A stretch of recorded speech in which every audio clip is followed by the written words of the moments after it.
بسم اللہ الرحمن الرحیم۔ السلام علیکم ورحمۃ اللہ وبرکاتہ۔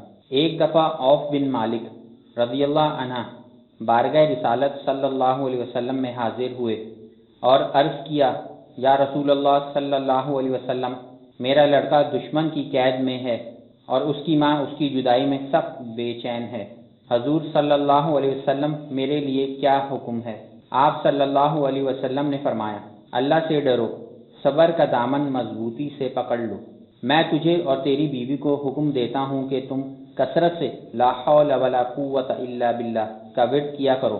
انہوں نے ایسا ہی کیا اور ان کا لڑکا اس کی برکت سے مال و دولت لے کر خیر و عافیت سے اپنے والدین کے پاس واپس پہنچ گیا۔ حضرت ابن عباس رضی اللہ عنہ سے مروی ہے کہ جسے غم و افکار گھیر لیں اسے چاہیے کہ لا حول ولا قوت الا باللہ بکثرت پڑھے۔ یہ جنت کے خزانوں میں سے ایک خزانہ ہے، یہ جنت کے دروازوں میں سے ایک دروازہ ہے۔ ایک روایت میں ہے کہ لا حول ولا قوت الا باللہ کے ساتھ ایک فرشتہ اترتا ہے اور صحت مندی لاتا ہے، کیونکہ یہ 99 امراض کی دوا ہے۔ روزانہ 100 مرتبہ پڑھنے سے کبھی محتاجی نہیں ہوگی۔ اس کلمے کے عمل سے بڑھ کر کوئی چیز مددگار نہیں۔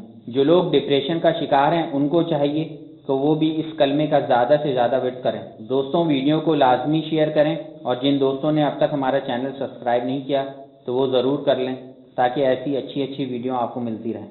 السلام علیکم ورحمۃ اللہ وبرکاتہ۔